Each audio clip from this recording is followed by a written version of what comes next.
आणि ट्रॅफिकमध्ये रिक्षा टॅक्सीची सोय शोधणाऱ्या मुंबईकरांसाठी एक अत्यंत महत्त्वाची बातमी। मुंबईमध्ये बाईक टॅक्सीचा मार्ग मोकळा झालाय।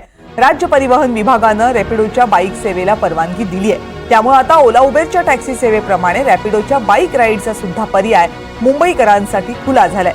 पुढच्या 2 महिन्यांमध्ये रॅपिडो सारख्या बाईक सर्व्हिसेस मुंबईमध्ये सुरू होतील। पण रॅपिडोच्या बाईक सेवेसाठी परवानगी देत असतानाच या सेवेत महिला सुरक्षेची विशेष काळजी घेण्यात यावी अशी सूचना परिवहन विभागाने दिली आहे। या अगोदर देशभरामध्ये दिल्ली, नोएडा यासारख्या शहरांमध्ये रॅपिडो बाईक सेवा उपलब्ध होती। आता मुंबईमध्ये सुद्धा रॅपिडो बाईक सेवा प्रवाशांना उपलब्ध होणार आहे। या सेवेअंतर्गत जशी तुम्ही रिक्षा आणि टॅक्सी बुक करू शकता तसेच तुम्ही बाईकही बुक करू शकणार आहात। त्यामुळे जर एकटा प्रवासी असेल आणि वाहतूक कोंडीमधून लवकर पुढे जायचं असेल तर मुंबईकरांसाठी ही सेवा महत्त्वाची ठरू शकते। अर्थातच जर ही सेवा द्यायची असेल तर महिलांच्या सुरक्षेबाबत विशेष काळजी घ्या अशा सूचना परिवहन विभागाने परवानगी देताना केलेल्या आहेत। 2 महिन्यामध्ये सांगतोय। आता तो प्रस्ताव माझ्याकडे ऑलरेडी डिपार्टमेंटनी पाठवलेला आहे। त्यावर विचार विनिमय करून आज उद्यालाच मी ती फाईल पुढे पाठवेल आणि साधारणतः 2 महिन्यात तो अंमलात आणण्याचा आमचा विचार आहे।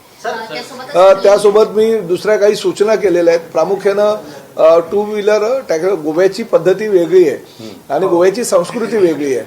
महाराष्ट्राची संस्कृती फार वेगळी आहे। मी प्रामुख्यानं महिला चालक असेल आणि पुरुष जर मागे बसला तर काही चुकीच्या घटना सुद्धा घडू शकतात आणि गुन्हेगारी प्रवृत्तीचे काही लोक असतात त्याचा वेगळ्या प्रकारे अर्थ लावू शकतात। त्यासाठी महिला आणि पुरुष प्रवाशांमध्ये अंतर असावं यासाठी मध्ये डिवाइड करण्यासाठी ती सुविधा ज्या 2 व्हीलरकडे असेल त्यांनाच ती परवानगी देण्याचं मी निश्चित धोरण त्यांना सांगितलं आहे स्पष्टपणे। पावसाळ्यामध्ये ज्या पद्धतीनं ते स्विगीवाले किंवा फूड सप्लाय करणाऱ्या एजन्सीज असतात त्यांच्याकडे पावसाळ्यामध्ये बसण्यासाठी ऑटोमॅटिक एक फोल्डिंग असतं असं की जेणेकरून तो पाऊस त्या प्रवाशाला किंवा चालकाला त्याचा नुकसान त्याच्या माध्यमातून होऊ शकत नाही। त्यामुळे ती सुद्धा प्रोव्हिजन त्या ठिकाणी असली पाहिजे अशा काही मी सूचना केलेल्या आहेत। तर त्या सूचनांसह तो प्रस्ताव मला सादर करायला मी सांगितलेलं। त्या सूचना आल्या तसा पद्धतीनं प्रस्ताव आला की मग मी त्याला मंजुरी देईल।